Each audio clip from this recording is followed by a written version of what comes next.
A flaw that everyone has is that we judge other people. Not all to the same degree, but without knowing it, we make snap judgments about others based on what we think we know. Sometimes these judgments are right, sometimes they are wrong, and sometimes these preconceived ideas we have of others can be dangerous, especially when those people need our help. Today we will talk about how judging others majorly hampered a missing persons investigation as we uncover the unsolved disappearance of Claudia Lawrence. Hello and welcome to the 29th episode of Uncover True Crime Podcast. My name is Stephanie, and each week we uncover a different unsolved true crime case, ranging from missing persons, unsolved murders, Jane and John Does, and suspicious deaths. You can listen to the podcast on Apple Podcasts, Stitcher, Spotify, and other podcast streaming apps, as well as on YouTube by searching Uncover True Crime. You can follow the podcast on Twitter at uncover_pod and on Instagram at uncovertruecrimepod. I want to let you all know that I have created a Facebook group for listeners of this podcast. It is called the Uncover True Crime Discussion Group, and I will leave a link to it in the description of this episode. In this group, I hope that we can spread awareness to cases other members haven't heard of, meet new people, and speculate about cases in a respectful way. So if you're interested in joining, either follow the link in the description or search for Uncover True Crime on Facebook, and I hope to meet you over there. Before we get started on today's case, I want to talk to you about Buzzsprout. When I decided to create this podcast, I had no idea where to begin, but Buzzsprout made everything so easy because they believe that podcasting isn't hard if you have the right partners. Buzzsprout is a podcast hosting site which will get your show listed on every major platform. You will also get a great looking podcast website, audio players that you can drop into other websites, detailed analytics to see how people are listening to your podcast and how your show is growing, tools to promote your episodes, and more. I use Buzzsprout and I have found it so easy to use, and their team are so helpful whenever I've had questions or ran into any technical issues. If you have ever considered creating a podcast, let me tell you that if I can do it, anyone can do it.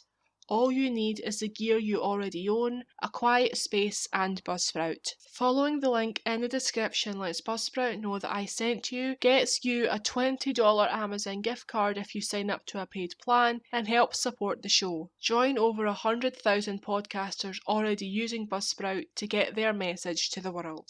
But, without any further ado, let's uncover the unsolved disappearance of Claudia Lawrence. Claudia Lawrence was born on the 27th of February 1974 to Joan and Peter Lawrence. She had a good upbringing, was raised by a middle-class family in Malton, located in Yorkshire, England, and had a very close relationship with her sister Ali. Ali described Claudia as a free spirit, while Claudia would tease Ali about being a goody two-shoes. When she left school, she pursued her passion for cooking and studied catering at a local college. She worked in a few different pubs in Malton before moving to York in 2005, where she bought her own home on Hayworth Road, approximately 18 miles from where she'd grown up. She worked as a chef at the University of York's Goodrick College and by all accounts was very popular there. She would perform tasks well above her pay grade without complaint because she was that passionate about her job. She showed no signs that she was unhappy and everyone around her seemed to like her. So when she didn't turn up for her 6 a.m. shift on the 19th of March 2009, her friends and family instantly knew something was wrong. She hadn't been seen since the previous day, and after no one could get hold of her by the 20th of March, she was reported missing, and she has never been seen or heard from again.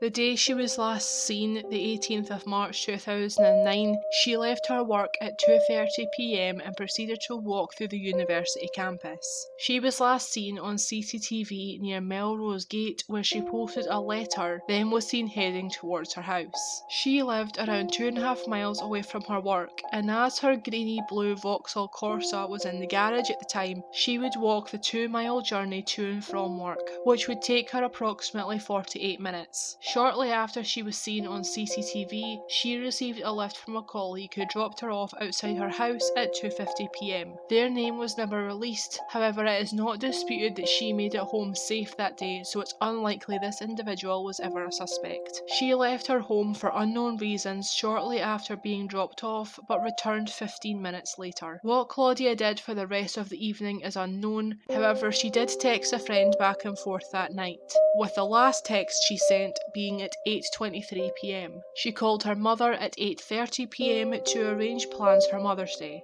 Joan said that her daughter sounded normal and she'd said she was going to bed soon as she started her shift early the next morning. Her friend texted her back at 9:30 p.m, but Claudia never answered this text and police claim she never even read it. Now, I might be wrong here, but I don't believe mobiles in 2009 had the software to detect whether or not a text had been read.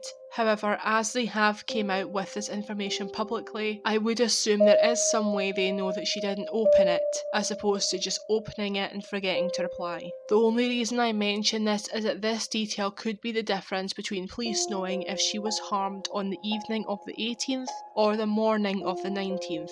But I'll continue. As I said earlier, she didn't turn up for her shift on the 19th, and when she didn't meet friends for drinks later the next evening as planned, she was reported missing by her father. Detectives searched Claudia's home soon after her father reported her missing, and according to them, nothing appeared to be out of place. There were breakfast dishes in the sink, her bed had been made, and her phone and rucksack that contained her work uniform were not there, indicating that she left for work on the morning of the 19th. There was no sign of forced entry or a struggle, and her bank cards, passport and jewellery were all found within her home, which pretty much ruled out the possibility of a robbery. Her Caramore rucksack was blue and grey, and her phone was a Samsung D900, and neither have ever been located.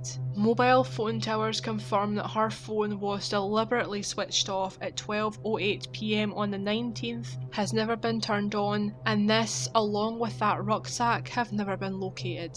Claudia's mother Joan was not immediately notified about her daughter's disappearance, as she and Peter had divorced over a decade earlier and were not on speaking terms. As a result, Joan was never asked to come to her daughter's home during the initial search, and only saw photos taken of the house years later. In one of the photos, she saw an old-fashioned pair of slippers which didn't look like something her daughter would have worn. She also claimed that the house looked a bit too meticulous and was not the way Claudia would have left it. She stated that it appeared as though someone had gone through her house thoroughly and cleaned it. Nevertheless, as there was no sign of a struggle or forced entry, her home was not treated as a crime scene. One thing I found really interesting but only saw mentioned in one article was that her hair straighteners were missing. Police said it would have been unusual for her to take them to work with her. The only scenario I can think of to explain this is that because she was due to go on a night out that evening, maybe she was planning on getting ready at one of her friend's house and took them for that reason. If this is the case, you'd think her makeup bag would also be missing, but I don't know if it was ever found at her home or if her makeup bag was something she usually would take to work with her. I know I do.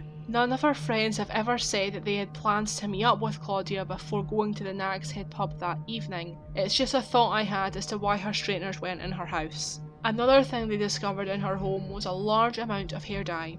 While Claudia did dye her own hair, the amount they found led police to believe that she was planning on dyeing someone else's hair. This information might sound very trivial, but police just want to get in touch with as many people in Claudia's life as possible. Detective Superintendent Malin commented on this, saying, quote, "There is a possibility that Claudia may also have been colouring another person's hair.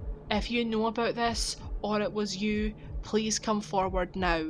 Unquote. When they looked in her car, they obtained fingerprints and DNA from an Embassy Regal cigarette butt that had been smoked by a left-handed individual. And as of July 2020, police have not found out who that DNA belongs to. They only know that the DNA was from a male who is not currently in the National Criminal Database. The fact that a cigarette butt was found in her car struck her family and friends as bizarre, as she hated smoking and wouldn't ordinarily let people smoke in her house or her vehicle. But I have seen certain reports that contradict this, saying that there are certain people Claudia would let smoke in her car, but the general consensus is that this is not something she would have allowed, as smoking made her feel quite uncomfortable. After the public became aware of her disappearance, the police started to receive tips in her case. A few days before her disappearance, either on the 10th or 13th, a motorist who was stuck in slow-moving traffic saw two men acting suspiciously outside her house. One of the men was described as being Asian, stood at around 5 foot 8 inches tall, was slim, had a pointed nose, bags under his eyes, and looked to be in his early 20s. The witness couldn't make out the race of the second man, but said he was taller and heavier built than the first man and had short dark hair. They tried to open the door, although it is unknown if they had a key or not. Police were curious to know if any men matching this description had knocked on any of the neighbouring properties. However, nothing ever came of this lead, and it is still unknown who these two men are. On the 18th of March, the day Claudia was last seen, a man carrying a bag over his shoulder was spotted on CCTV at 7:15 PM, walking into the alley behind Claudia's house and returning out the alley the same way he entered just 1 minute later. When he came out the alley, someone passes him on the street ahead. The man stops until the passerby is out of view and then continues walking. Police have acknowledged this behaviour is bizarre, and it looked as though the man didn't want anyone to see him there. But why? This has never been answered, and we don't know who he is or if he is even related to this case. A white Vauxhall Astra van was then seen outside Claudia's home at 9 PM on the night she was last seen and stayed there for around 30 minutes. A jogger claimed she was quote-unquote accosted by the driver of the van either that night or the day after, but I couldn't find out exactly what happened here, as accosted could mean a number of different things. The van and its driver have never been identified. The next day at 5:07 AM, CCTV picks up a man walking into the alley behind Claudia's house and again returning the same way he came less than a minute later. It is unknown if this is the same man who entered the alley behind her house the night before, and the man or men have never conclusively been identified. However, when this CCTV clip was released to the public, someone came forward and claimed the man seen at 5 AM on the 19th may have been Richard Cartwright. He owned several properties in the area, and it wasn't unusual for him to visit them early in the morning to maintain them. Again, it has never been conclusively determined if he was the man in the CCTV, as he died of natural causes on the 9th of April before police ever got to question him. Two of his properties were searched, but according to DS Ray Galloway, this was, quote, just one element of the process of eliminating him from any involvement in Claudia Lawrence's disappearance, unquote. His family have said he did not know Claudia and was never a suspect in the investigation, and since very little seems to have come out of this lead, I think it is unlikely he is responsible for Claudia's disappearance, regardless whether he is the man in the CCTV footage or not. On the 19th of March at 5:35 AM, a cyclist said he saw a left-handed smoker talking to a woman on Melrose Bridge, which would have been on Claudia's usual route to work. The cyclist said that it appeared as though they were having an argument. He said that the man he saw was around 5'6", quite skinny, was wearing a dark coloured hooded top with the hood pulled up and dark combat trousers with pockets on the side. The woman, thought to be Claudia, although this has never been confirmed, had mousy brown hair and was wearing a blue waist-length jacket that had both buttons and pockets on it. Detective Superintendent Malin said, quote, despite numerous high-profile appeals, neither the man or the woman have been traced. We believe it is important to repeat the appeal for any information that could identify these people. In particular, the man who smokes with his left hand could be significant to the investigation in relation to the male DNA profile found on a cigarette butt in Claudia's car. Someone out there knows who this man is, and it's time they come forward,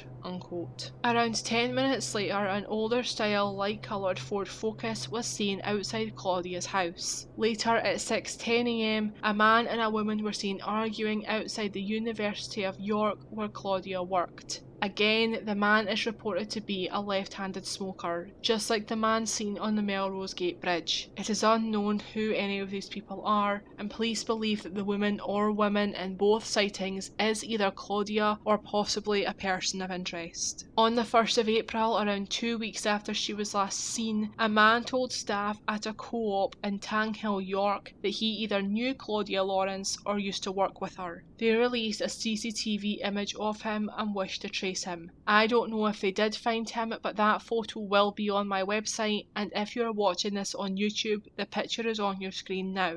If you know this man, or if you are this man, please contact Yorkshire Police. While this sounds like a good number of sightings for police to investigate, they were all based off of incorrect information given to the public by the North Yorkshire Police. The police had released a photo of Claudia to the media where she had blonde hair and said that she had blonde hair at the time of her disappearance, but this was not true. It was confirmed by over 12 of Claudia's friends that her hair was in fact brown and hadn't been blonde for several years. And it is possible this mistake could have affected people coming forward with potential sightings of her. A month after Claudia was reported missing, her father made a public appeal on the popular British television show This Morning and on Crime Watch. Despite the amount of media attention this case received, no trace of Claudia was found, and 6 weeks after she went missing, her case was reclassified as a murder inquiry.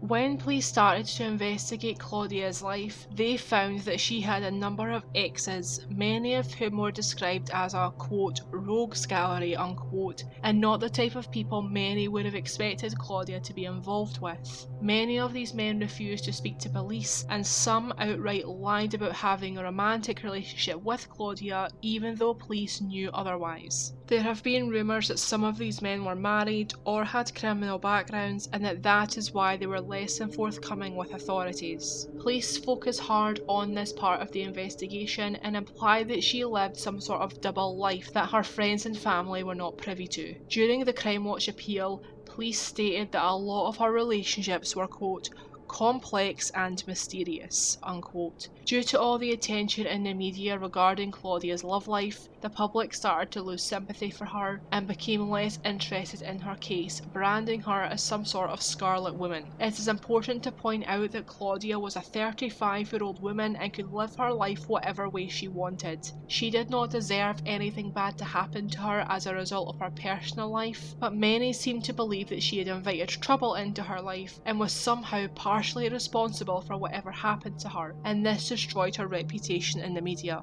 I would like to point out at this point that the media probably wouldn't have cared as much if Claudia was a man who had had romantic relationships with several women over the years, but anyway, I'll move on. The local police also didn't do much to encourage the community to aid in the search for Claudia, her possible killer or abductor. At least 6 people have been arrested in connection with Claudia's case, and none of them have been charged. Police arrested them not because they thought they had hurt Claudia, but in order to apply pressure onto them so they would tell them information. As you can imagine, this had the exact opposite effect and made locals less willing to work with the police, frightened that their lives would be ruined by a false arrest. Claudia was a regular at a pub called the Nag's Head, as were many people who lived in the area. It is thought that many of these pubgoers know more than what they are saying regarding the men Claudia was involved with, but that they won't say for the reasons previously stated. It's hard to believe that after taking over 2,500 statements, searching 28 homes and 1,771 cars, that police are still at a loss as to what happened to Claudia. If police have any suspects in Claudia's disappearance, they have not released their names publicly. However, this has not stopped people from speculating what happened to Claudia or who murdered her. The first theory I would like to talk about is one that I personally find the most credible, and that is that Christopher Halliwell murdered her. Christopher Halliwell is a convicted murderer who is currently serving a full life tariff plus 25 years in HMP Long Lartin for killing Shan O'Callaghan in 2011 and Becky Godden in 2003. I'm not going to be talking a lot about Christopher Halliwell and his crimes in this episode, as I fell down a huge rabbit hole when I was looking into what other crimes he might be connected to, and I have decided to focus the entire episode of the podcast on that, which should be coming in the next few weeks. What I will discuss though is what possibly connects him to Claudia's case. Christopher Halliwell was a taxi driver in the area when Claudia Lawrence disappeared.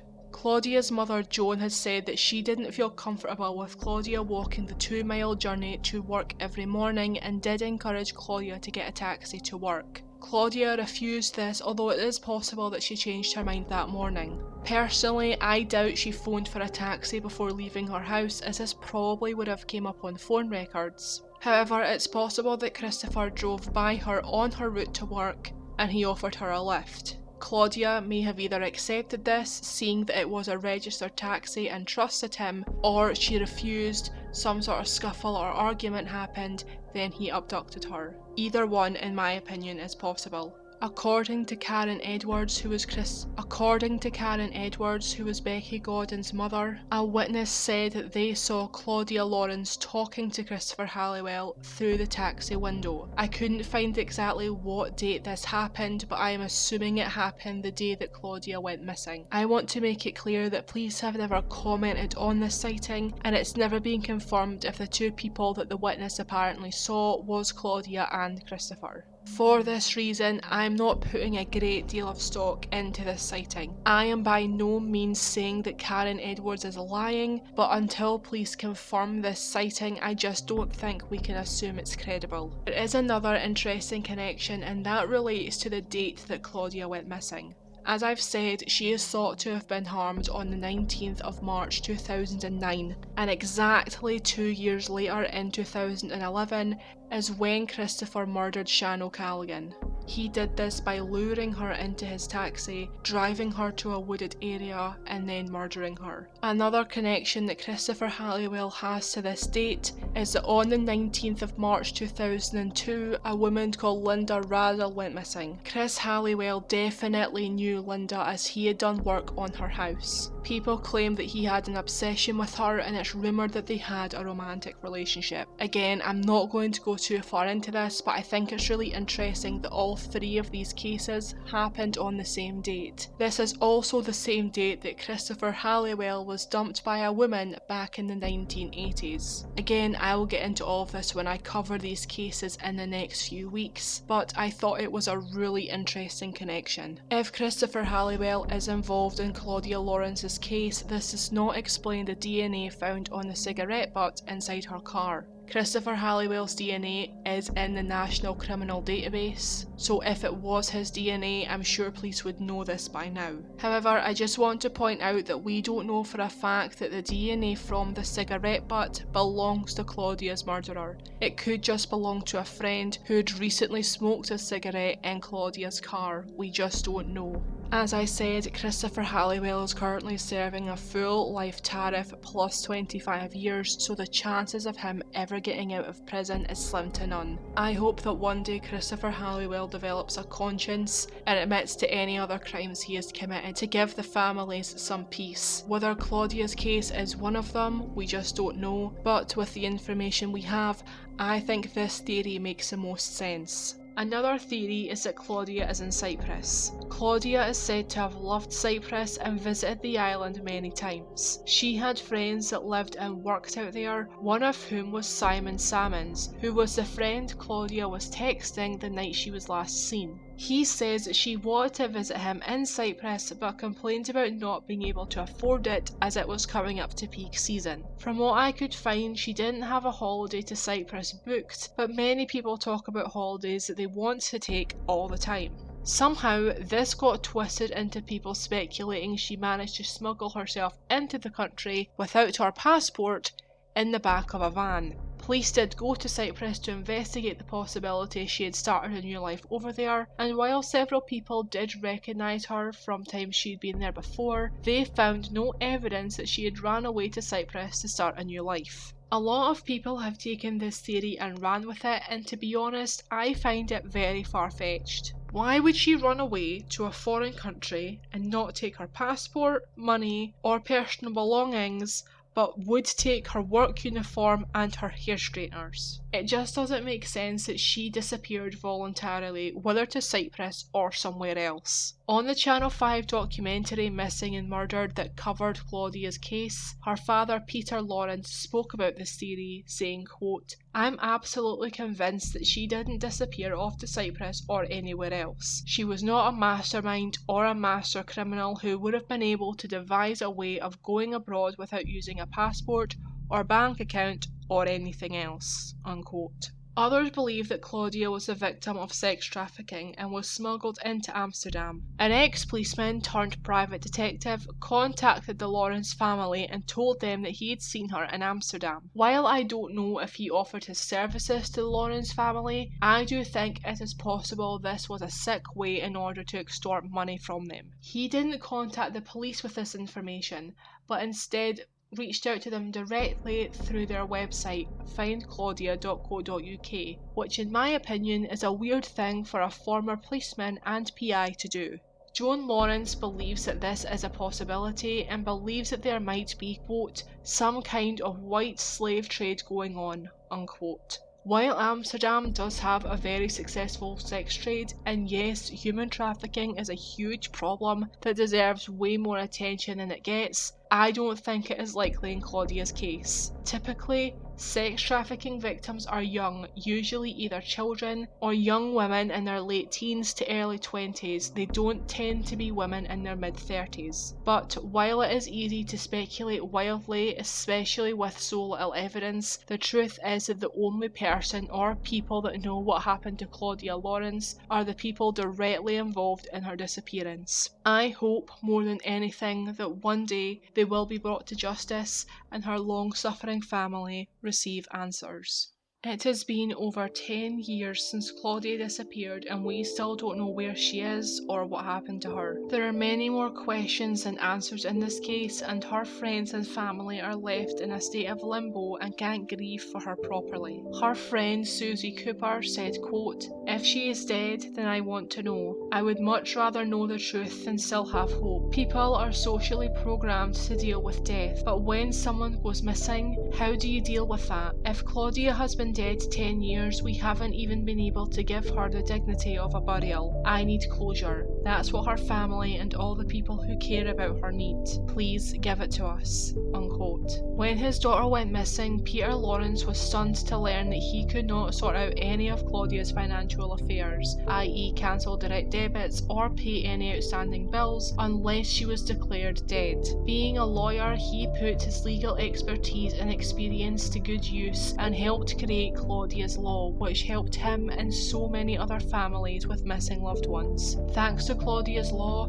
UK courts can assign a guardian to manage the financial affairs of someone who has been missing for more than 90 days. Peter Lawrence was given an OBE for his services to the families of missing persons, and while this is an amazing achievement, he would give it all up in a heartbeat for a chance to see his daughter again, saying, quote, "I wasn't expecting any sort of recognition for my work, but it was a bittersweet moment for me. If my daughter Claudia were able to know of the award, I'm sure she would be quite bemused as well as very proud, but I would give up all the recognition and accolades in a flash just to see my daughter again," unquote. Now I'm going to give a very quick recap on Claudia's case. Claudia Lawrence was last seen on the 18th of March 2009 in York, England. She was 35 years old, had brown hair, brown eyes, stood at 5'6" tall, and was described as being slim. She was last seen wearing a white top, blue jeans and trainers,